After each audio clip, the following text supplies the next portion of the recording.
Klaim asuransi kesehatan tidak di-cover.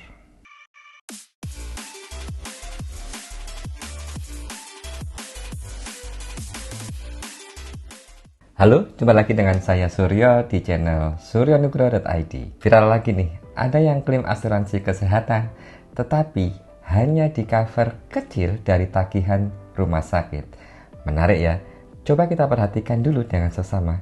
Jangan buru-buru menyalahkan asuransinya. Ingat ya, asuransi itu dibeli untuk membuat rasa aman, tidak rasa was-was. Jadi, dalam membeli sebuah asuransi, kita harus mengetahui 5 macam hal penting berikut ini. Yang pertama, pastikan nama produk di asuransi tersebut.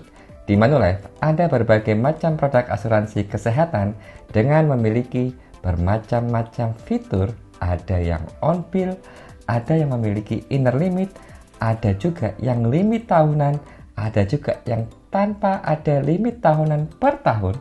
Jadi berapapun kamu akan klaim akan di-cover. Setelah kamu mengetahui nama produk, ketahuilah seluruh manfaat produk tersebut. Dan ingat ya, tanyakan secara detail manfaatnya. Jangan asal percaya saja oleh agen yang menjual.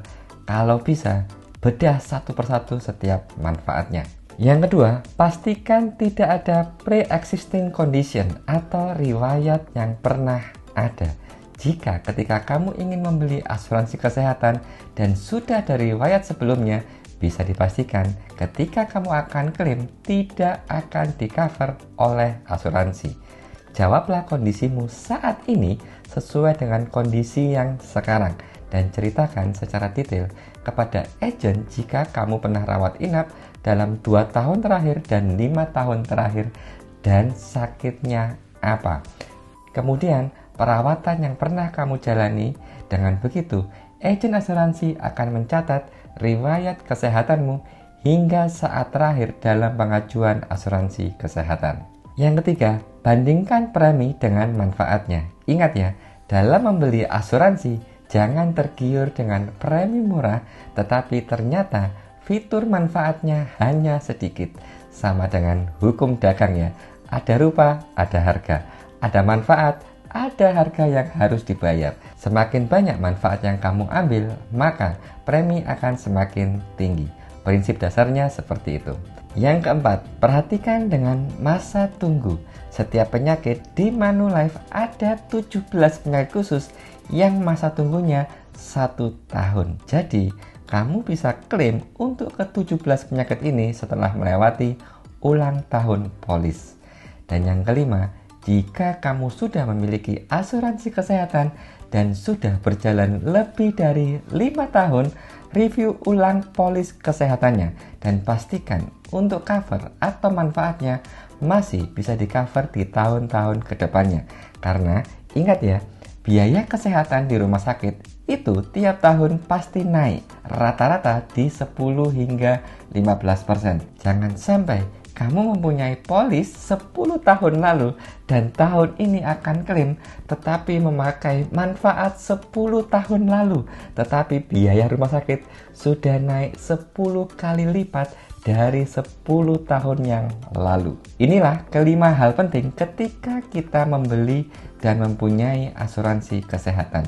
Jangan sampai ketika kita akan klaim ternyata manfaat tidak sesuai dengan yang kita harapkan.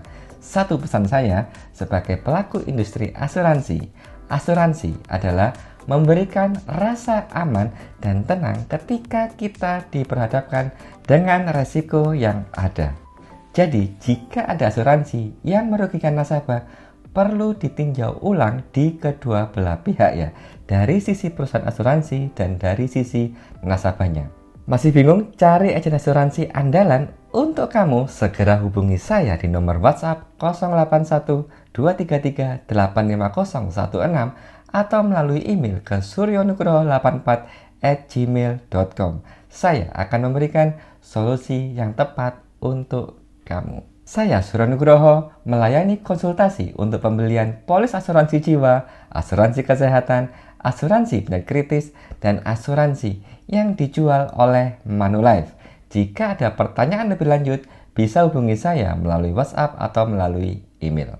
Jangan lupa like dan subscribe channel ini untuk mendukung channel ini menjadi channel edukasi asuransi agar kamu bisa mendapatkan produk yang tepat di Manulife. Sampai jumpa di video saya selanjutnya. Dadah!